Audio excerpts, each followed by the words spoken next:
What is up, Print Squad? I'm back with another video, and today is going to be a quick video, and I'm going to be answering the question, should you get a 4-color or, I'm using my other hand, a 6-color press. So if you want to see what I think about that, stay tuned. T-shirt chick. Okay, I had a person that asked the question that, well, basically they said that they were getting ready to get into screen printing, and they were considering getting either a 4-color or a 6-color screen printing press, and they was like, is the 6-color worth it? Do you use it?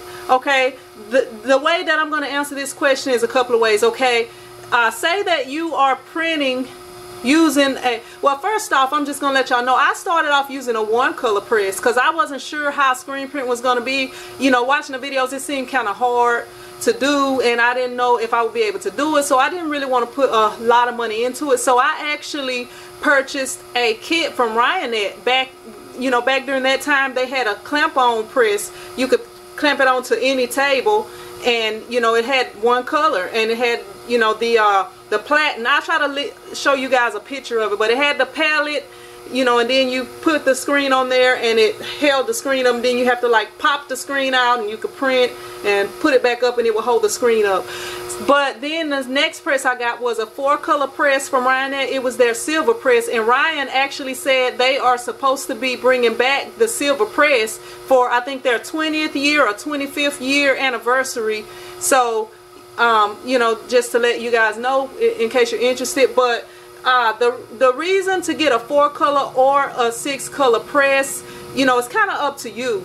Now, if you get a 4-color press and you're not printing 4-color designs every day, you can have up to 4 jobs on there. Or say that you have a front and a back print, you can have 2 other 1-color jobs plus the design for the front and the back print on 1 press. So you don't necessarily get a press and say, well, am I going to be printing 6 colors? Even if you don't print 6 colors, it helps because I have had a lot of times where I have did orders and went on to work on other orders, and I knew, because I know from experience, like say that I do some RIP shirts, sometimes other people will want those shirts at a later time. So if you can leave that screen up, you don't have to take down your other orders. You can continue to print new orders that are coming in instead of saying, let me print this right quick, and then you can leave it up. You don't have to set the screen up and stuff like that.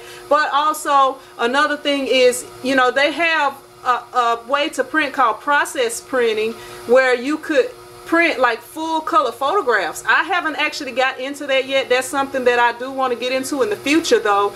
But the way you do it, I'm gonna try to show a video, because I know Mikey Designs did a video like that, so I'm gonna try to put a little part of his video in here to kind of show you guys what it looks like. And if you haven't subscribed to Mikey Designs, y'all need to subscribe to him, because he does a lot of the same type of videos that I do, and he does live streams once a week. So y'all make sure y'all subscribe to my boy Mikey, to my boy Matt. I'm sorry, I always want to call him Mikey, but his name is Matt over at Mikey Designs. Okay, so say that you have a 6-color press and you're printing on a black t-shirt. Now when you're printing on black t-shirts, most times you're going to have to either underbase, unless you're printing using high opaque inks. If you're using the opaque inks, then you can print a double layer of ink on top of that. But if you print like a shirt with multiple colors, you may want to use a white underbase and then put the other inks on top of it, to keep from having to do several coats of the ink. Even if you are using the highly opaque inks, if it'll be easier just to put one white underbase, and then you can print the other colors on top of it and print 1 coat of the other colors, instead of having to double print the white, double print the blue, and every other color that you're printing. So the answer to the question, after all this explanation, I would say yes, getting a 6-color press is worth it. And the reason I say that is because you have more colors, you have more slots, so you can keep more jobs up, once you set up certain jobs.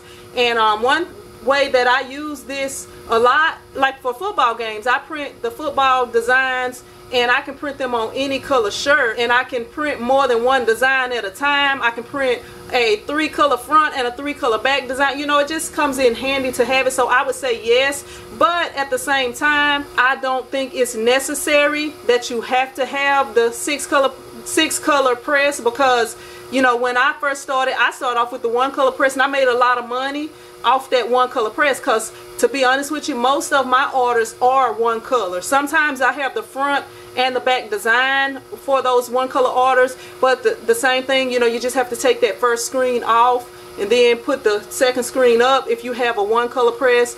But you know, so that's my thoughts on that. So hopefully this answers the question for anybody thinking about getting to the screen printing business. And another thing before I get off of here, one other thing that you could think of, instead of just like, when I started off, I had the 1-color press, and the 1-color press only had the 1 platen or the one palette or whatever.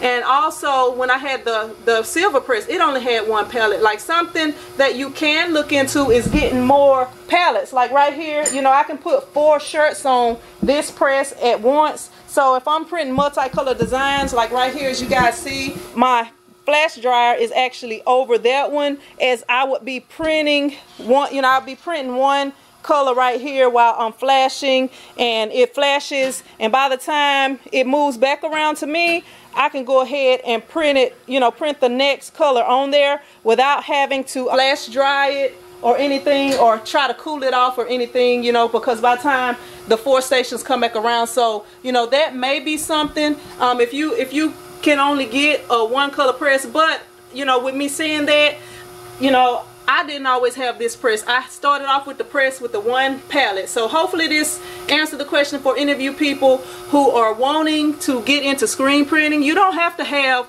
multicolors to start off with. You know, the main thing is getting the technique, having some decent designs, and satisfying your customers so they'll return and continue to do business with you. And I appreciate you watching the video. If you liked the video or found it helpful, be sure to hit that thumbs up button. And if you haven't subscribed, go ahead and subscribe. And also follow me on Instagram at T-Shirt Chick TV. And I also have another channel, the T-Shirt Chick Red channel. I do live streams on Saturdays on the T-Shirt Chick Red channel. So if you are interested in being a part of the live streams and having some behind the scenes videos, make sure you subscribe to that channel. To subscribe to the red channel, you can either wait till the end of this video and click on the red logo and subscribe that way, or you can go to my page here on YouTube, and on the right side you'll see the red logo. You can click on it right there and go to that page and subscribe. And I'll see you in the next video. Print Squad out.